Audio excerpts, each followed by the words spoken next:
Welcome to this news event held by the Bulletin of the Atomic Scientists. You'll hear from the Bulletin's president and CEO, 5 members of the Bulletin's Science and Security Board, and author and science communicator Hank Green. Then we'll open the floor for questions from the media. The Q&A period will be for reporters only, and if you wish to ask a question, use the raise your hand function and your line will be unmuted when it's your turn to ask a question. We'd now like to introduce Dr. Rachel Bronson, President and CEO, Bulletin of the Atomic Scientists. Hello, welcome to today's news event. I'd like to thank the Harris School of Public Policy at the University of Chicago for its ongoing partnership and for serving as the Bulletin's host institution. My colleagues and I join you this morning to update you on the 2022 time on the Doomsday Clock. The Science and Security Board of the Bulletin of the Atomic Scientists sets the Doomsday Clock each year to answer 2 important questions. Is humanity safer or at greater risk this year compared to last year? And is humanity safer or at greater risk this year compared to the 75 years we've been asking the question? The time of the Doomsday Clock represents the judgment of leading science and security experts about the threat to human existence, with a focus on man-made threats, nuclear risk, climate change, and new disruptive technologies. We at the Bulletin believe that because humans created these threats, we can reduce them. But doing this is not easy and has never been so. It requires serious work and global engagement at all levels of society. This year marks the 75th anniversary of the Doomsday Clock, one of the most powerful pieces of graphic representation, one of the most effective pieces of science communication, and one of the best examples of the power that art and science can have when they come together in informed and collaborative ways. While the Doomsday Clock serves as a metaphor, the challenges it represents are very, very real. This is one reason that we're excited to have Hank Green join us as a featured guest today. Hank is one of the leading science communicators of our time, and in that way is in direct line of descent from Martil Langsdorff, the creator of the Doomsday Clock. At the Bulletin, we are recognizing the clock's 75th anniversary with innovative programming, including an art exhibit entitled Human Nature at the Weinberg Newton Gallery in Chicago, curated by Cindy Kahn, open through mid-April, a mobilization festival in New York's Times Square, organized around the sculpture Amnesia Atomica, created by the Mexican artist Pedro Reyes, on display between May 17th and 24th, the publication of a new book, The Doomsday Clock at 75, by Robert K. Elder and J.C. Gable, and a social media challenge in which we are asking people around the world to share their ideas of what can be done and what they are doing, what you are doing to turn back the clock. To join the challenge, simply post your ideas to Instagram, Facebook, TikTok, or Twitter with the hashtag #TurnBackTheClock. All of this and more can be found on our website at thebulletin.org.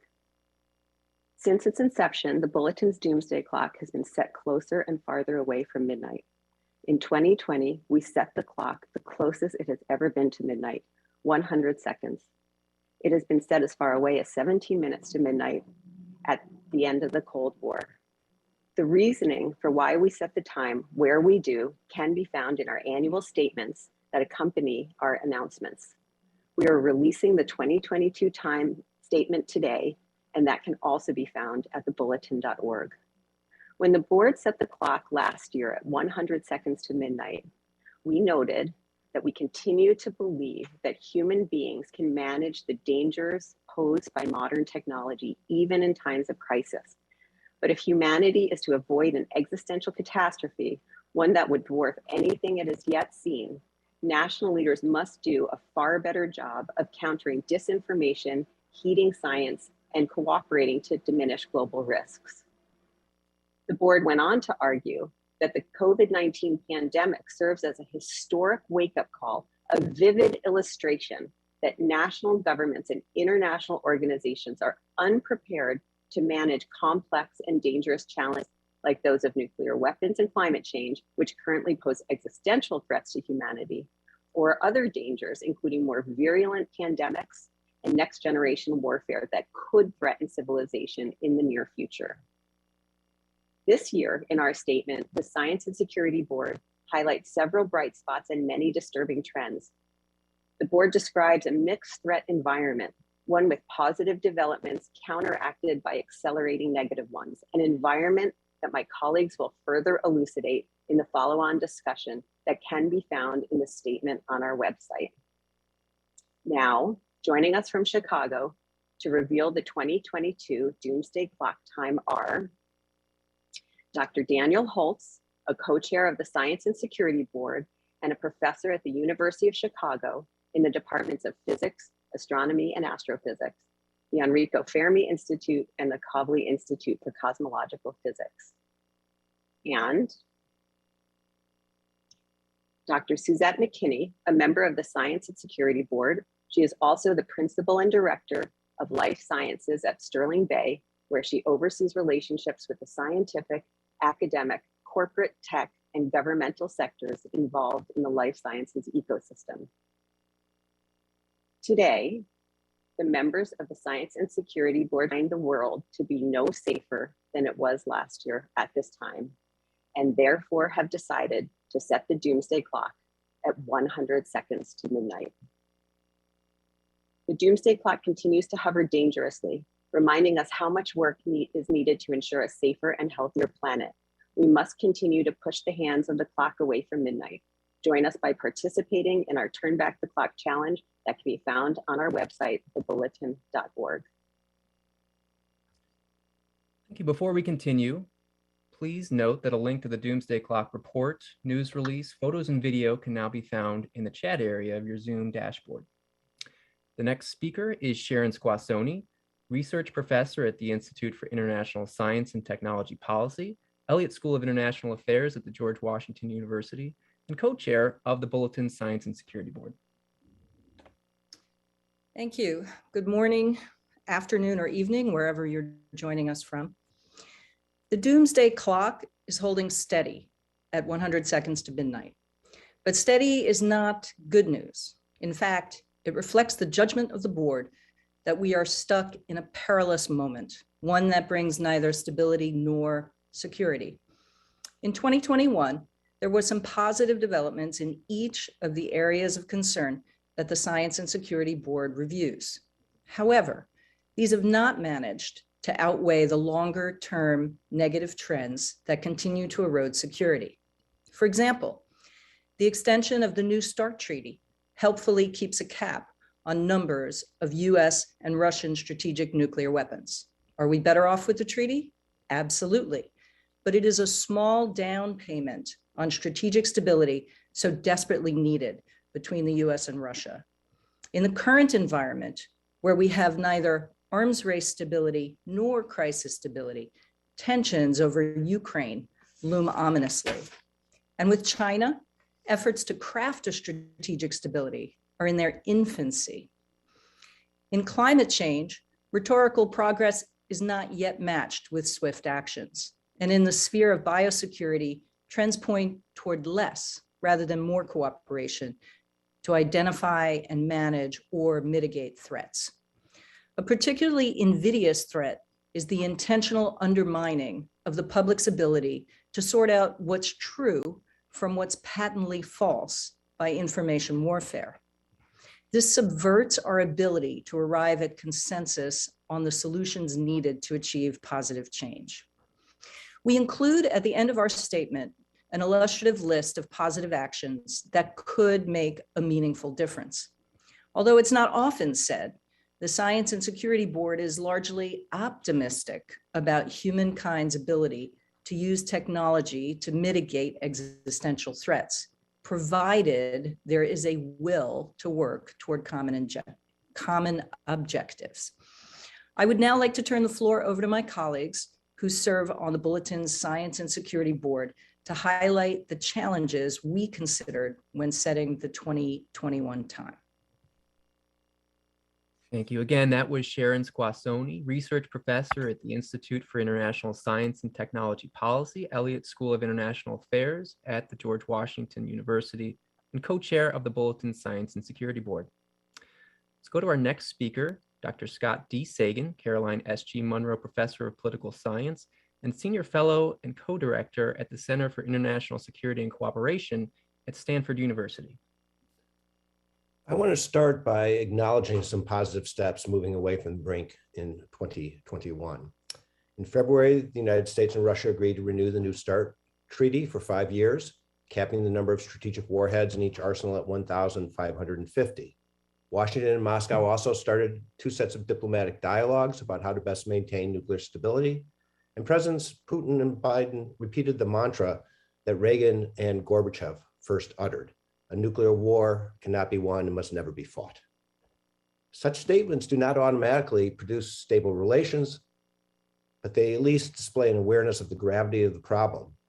In addition, when the Biden administration began its nuclear posture review process, Secretary Blinken announced that the goal would be to reduce the role of nuclear weapons in US national security policy. And elsewhere, the Biden administration agreed to engage in talks with Iran to re-enter the Joint Comprehensive Plan of Action, to talk to China about strategic stability, and also to re-enter nuclear talks with North Korea. The doomsday clock is not set by good intentions, but rather by evidence of action, or in this case, inaction. Iran has not returned to the negotiations and continues to build an enriched uranium stockpile, getting within weeks of having sufficient materials for a bomb. Saudi leaders have in the meantime said that if Iran goes nuclear, they will too. China has not agreed to strategic talks with the United States, and North Korea has not come to the negotiation table. Signs of nuclear arms races are clear. The Chinese are constructing new ICBM silos on a large scale, leading to concerns that China is considering moving away from a no first use delayed response doctrine to a launch on warning doctrine. And as Herb Lin will discuss momentarily, China and Russia have tested new anti-satellite weapons. The US, Russia, and China are all building hypersonic missiles, and the North Koreans continue to test nuclear-capable short and medium-range missiles, including cruise, ballistic, and glide vehicles. And they continue to produce new nuclear material for an expanding arsenal. Both India and Pakistan continue to increase their arsenals. This fall, President Putin threatened to put nuclear-armed submarines off the US coast. Russian officials warned about tactical nuclear weapons being alerted over the Ukraine crisis, and Russia's Deputy Foreign Minister, Sergei Rybakov, told state television on January 13th they could neither confirm nor exclude potential unspecified military deployments to Cuba and Venezuela. Such nuclear saber rattling is disturbing and dangerous. So with the exception of the New START agreement, the world faces multiple arms races without arms control. And the Science and Security Board will be paying close attention to the nuclear posture review in the hope that the Biden administration will implement its goal to reduce the role of nuclear weapons in US security policy rather than increase their role. Finally, a comment on the January 6, 2021 insurrection on the US Capitol. This was clearly an assault on democracy, but it was also a warning of the danger of internal threats to nuclear command and control. The insurrectionists came close to capturing Vice President Mike Pence and the nuclear football that accompanies the Vice President as the backup system for nuclear launch commands. We as a nation have too long been complacent about nuclear security because we believed our system of governance was unshakable and it was safe to have the authority to use nuclear weapons rest in the hands of one individual. It is not. So we have kept the clock so close to midnight in recognition of both external threats and internal threats to nuclear security. Thank you. Again, that was Dr. Scott D. Sagan, Caroline S.G. Munro Professor of Political Science and Senior Fellow and Co-Director at the Center for International Security and Cooperation at Stanford University.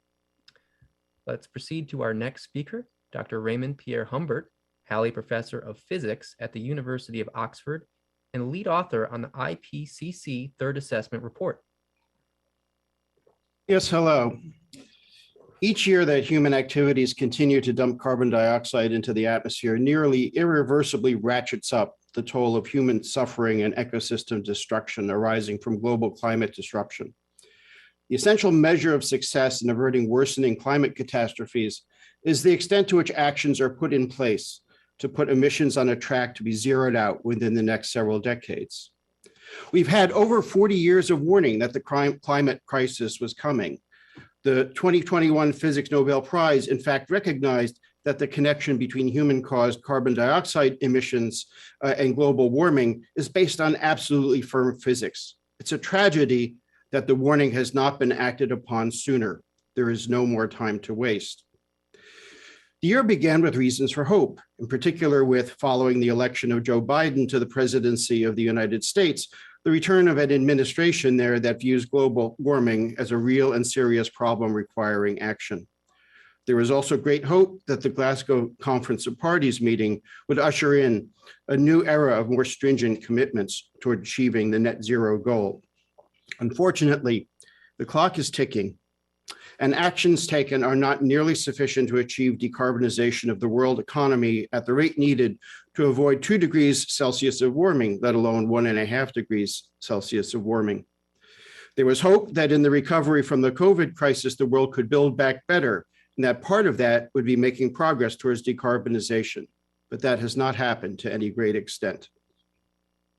Investment in fossil fuel production proceeds apace, and far from declining, carbon dioxide emissions have resumed their growth. Political paralysis in the United States Senate has prevented the United States from taking the leadership role on climate that it needs to take, and in particular has prevented the kind of key investments needed to decarbonize the US economy, though there have been some improvements around the margins. The past year has seen a staggering onslaught of climate disasters. We've had the heat dome over North America, worldwide fires, drought, floods, but this is just a sample of what is to come if we don't get the emissions of carbon dioxide to zero. There have been some hopeful developments, particularly regarding commitments made in the Glasgow Conference of Parties. Many nations have made commitments to achieving net zero carbon dioxide emissions. It's progress that many nations have acknowledged the need to phase out coal, albeit on a too long time scale. There's hope that the bilateral US-China climate negotiations have continued. But commitments mean nothing if not backed up by firm actions. The key question is whether the commitments made will be backed up by concrete actions. The situation is dire, but all is not lost. There is still time to get this boat unstuck and to get it moving toward net zero. So long as there is any fossil fuel left in the ground, there is still room to keep the climate from getting yet worse by making sure that it is left there and not dumped into the atmosphere. But the longer we delay, the worse things are going to get. Thank you. Again, that was Dr. Raymond Pierre Humbert, Halley Professor of Physics at the University of Oxford and lead author on the IPCC Third Assessment Report. Let's go to our next speaker, Dr. Asha M. George, Executive Director, Bipartisan Commission on Biodefense.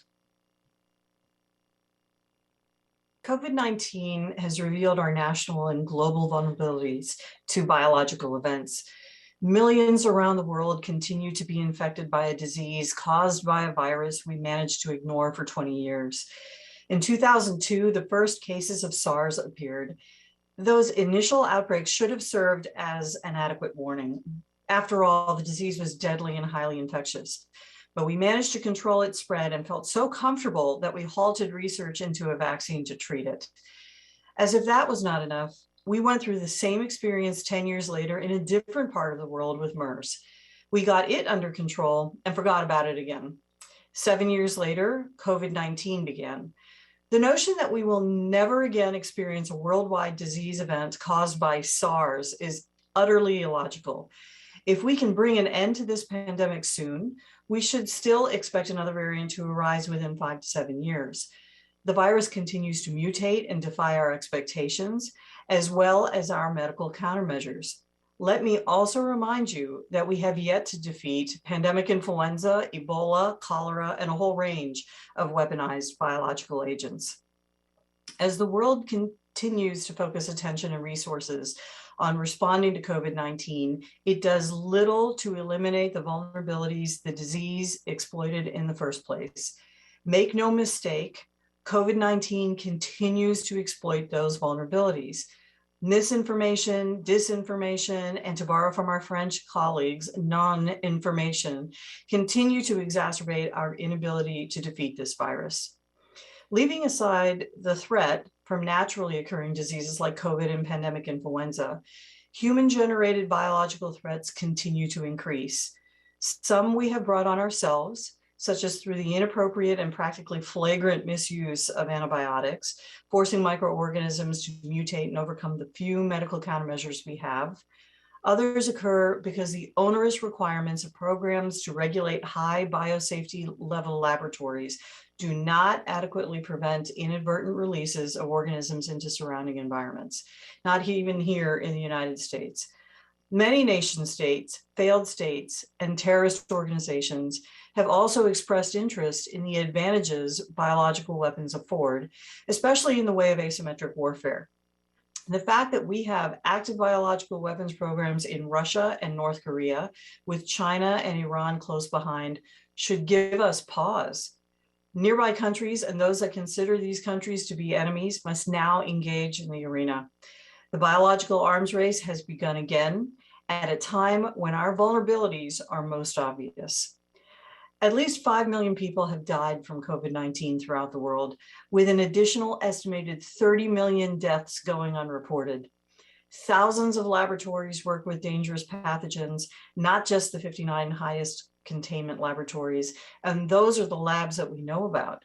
And at least 4 nation states now possess active biological weapons programs. We stand on the precipice of a biological cataclysm. It will take very little more from this arena to push us right over the edge. Countries throughout the world should at least strengthen their ability to monitor for infectious diseases, no matter what the source. They should assume that outbreaks that occur in other countries will not stay confined there within their borders or regions. And they must take extraordinary measures now before biological weapons programs result in biological warfare. We find ourselves in the worst situation possible, having to prevent and prepare for the next biological event while simultaneously responding to the current pandemic. But we can do all of these things at the same time. We really can. Yes, there are many deadly threats to the world today, and yes, our resources are limited. But we can no longer afford to focus all of our efforts on other perils to the exclusion of the biological threat. COVID has made that clear. If we do, diseases and lives they take will push the second hand on the doomsday clock closer to midnight. Thank you. Thank you again. That was Dr. Asha M. George, Executive Director, Bipartisan Commission on Biodefense. Let's go to our second to last speaker, Dr. Herb Lin, Senior Research Scholar for Cyber Policy and Security at the Center for International Security and Cooperation, and Hank J. Holland, Fellow in Cyber Policy and Security at the Hoover Institution at Stanford University. Thank you. On disruptive technologies, I want to call attention to anti-satellite weapons and digital technologies. On anti-satellite weapons, we know that Russia conducted an anti-satellite test in November last year to destroy one of its own satellites and creating a debris cloud that potentially threatened the International Space Station. Earlier, Russia conducted close approach space operations that potentially threatened on-orbit satellites. In addition, in years past, the US and China and India have conducted destructive anti-satellite activities. The net result of all of this is that ASAT weapons are on the verge of becoming important elements in the military posture of many nations. Since satellites provide many important civilian and military functions, the prospect that they may become much more vulnerable during crisis does not bode well for strategic stability. On digital technologies, malign uses of digital technology have not been curbed in any significant way. Cyber attacks on important computer systems continue apace, as demonstrated, for example, by the 2021 ransomware attack on Colonial Pipeline that disrupted fuel supplies on the US East Coast. We see it also in China, Chinese use of digital surveillance technologies reaching new heights with AI and facial recognition systems being tested on the Uyghurs in Xinjiang, and an effort to develop standards for facial recognition that can be used to distinguish individuals by ethnic group. And perhaps most significantly, technology-enabled disruption of the information environment has arguably gotten worse over the last year. Although the new administration has done much to depoliticize the role of science in informing public policy, Disinformation from outside the executive branch appears to have taken even stronger root in dangerous ways. Enabled by technology, large fractions of Congress and the public continue to deny that Joe Biden legitimately won the presidential election in 2020. And their views on these matters appear to be hardening rather than moderating. Similar trends regarding COVID-related disinformation are apparent around the world, crippling the ability of public health authorities and medical science to achieve higher rates of vaccination and mask wearing and better social distancing.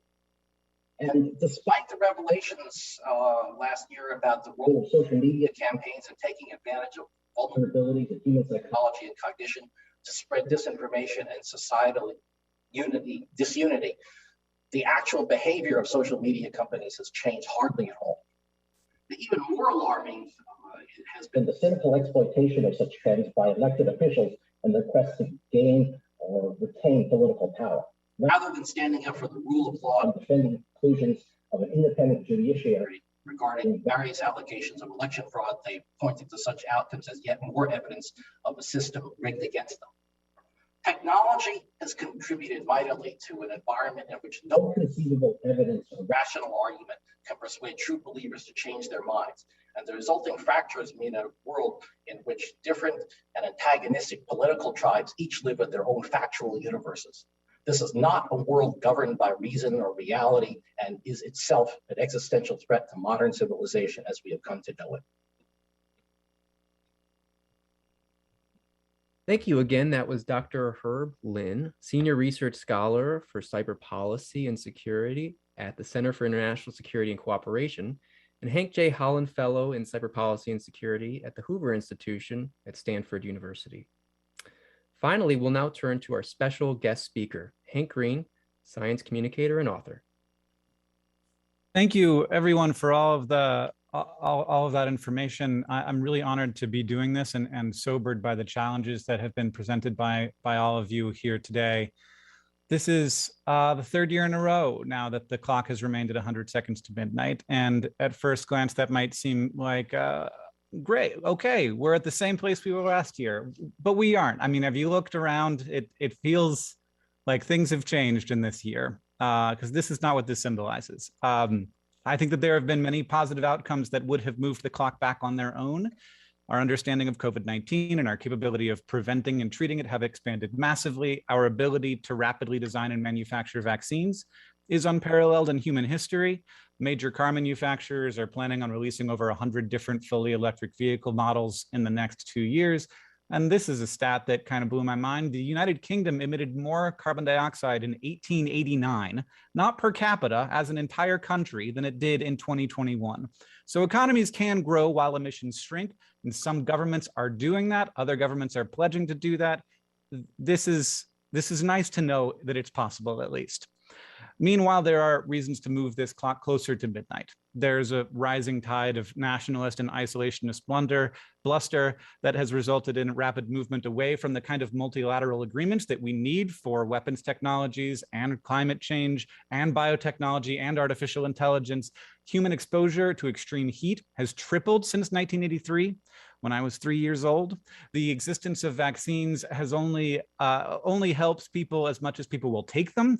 And a growing group of social media influencers masquerading as politicians and pundits have found that there is audience to be gained and influence to be gained by catering to and amplifying people's natural fears and apprehensions, tearing down reality so that they can be masters of the delusion that they construct in its place.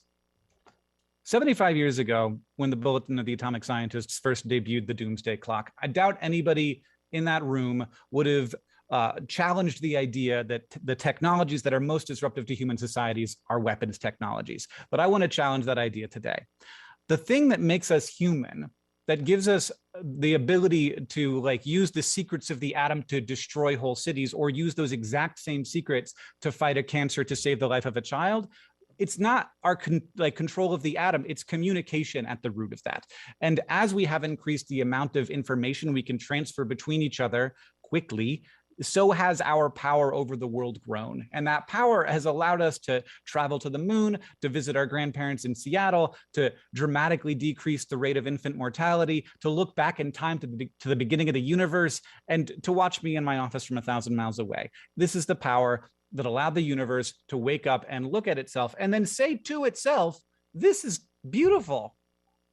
So atomic energy might seem like the greatest power we have ever harnessed, but it is not. Our greatest power has always been and will always be our words and our ideas and our stories. So I think the most disruptive technologies to societies are communications technologies, whether that was the printing press and Martin Luther setting off 200 years of religious wars that resulted in the deaths of tens of millions of people in Europe, or the internet requiring us to rebuild our information ecosystem from scratch.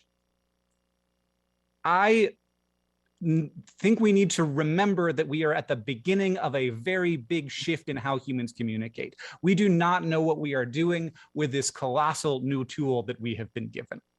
Like a monkey with a gun, wondering why this thing makes so much noise and then surprised when our foot starts bleeding.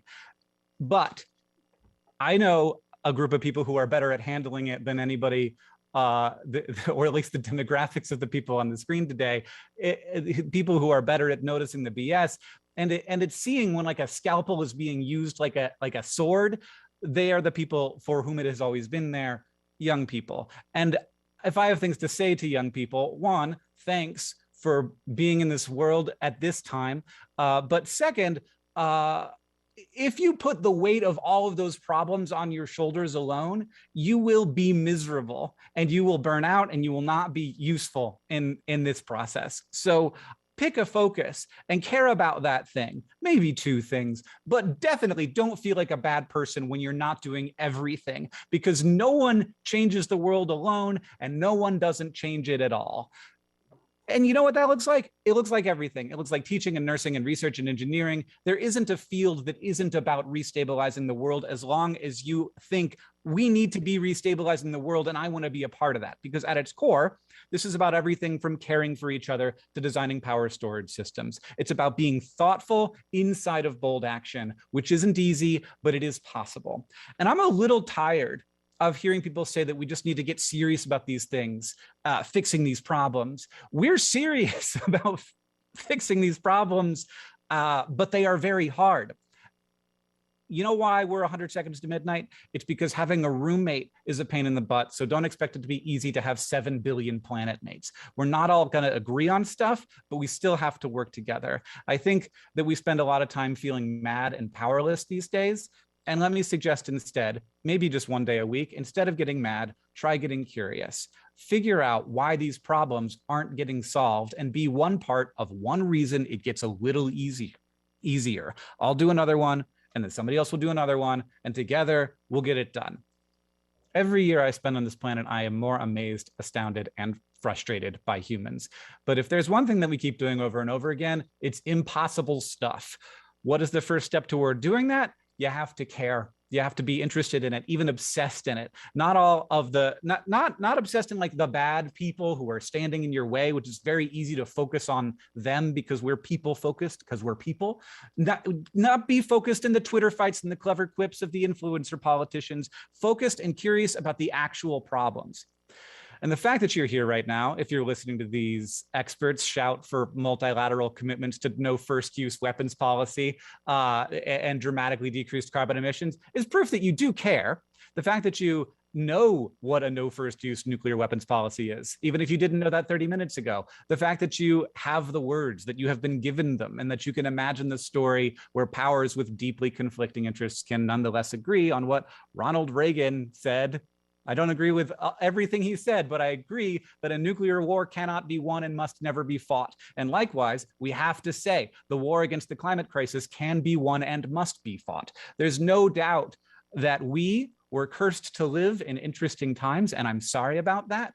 But thank you for living in them with me, because we will not get it done without you.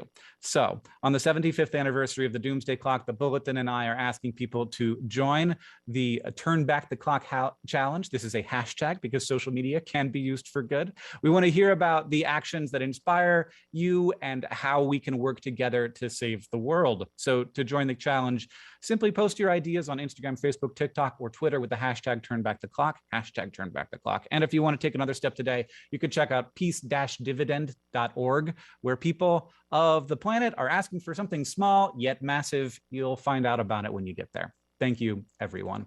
I appreciate. You'll find out about it when you get there. Thank you, everyone. I appreciate what you are all doing so much. Again, that was Hank Green, science communicator and author. Thank you, Hank. And that takes us to the Q&A portion of the call.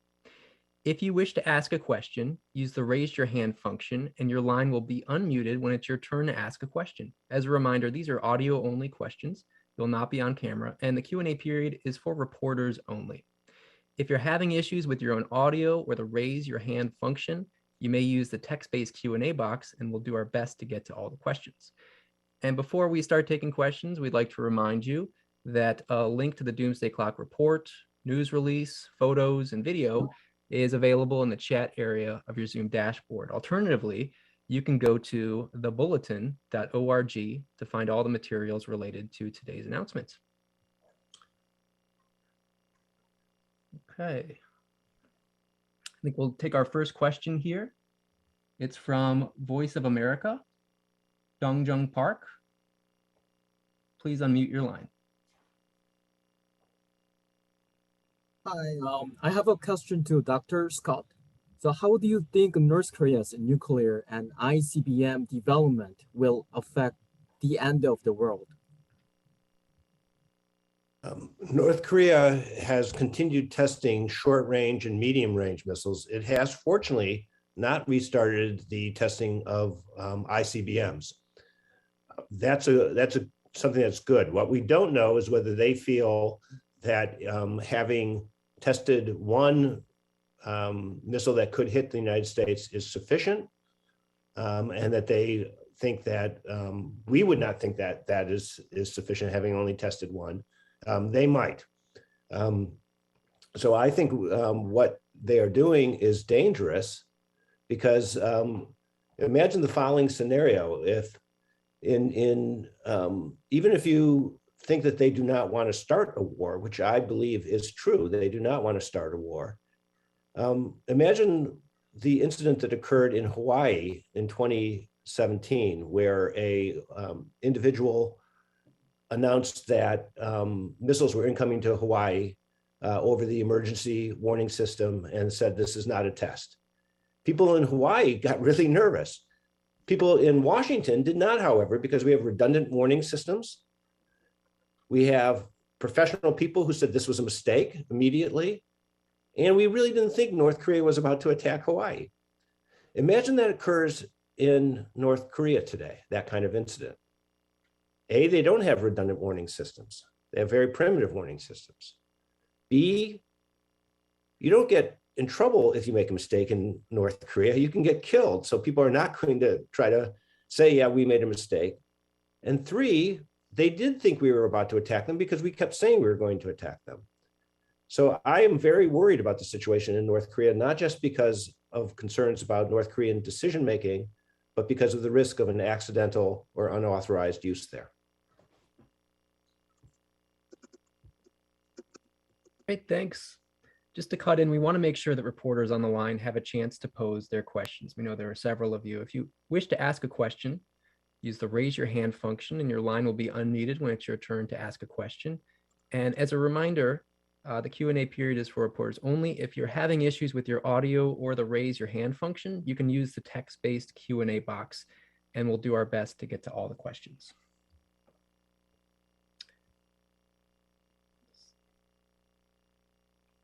We're not showing any questions at this time.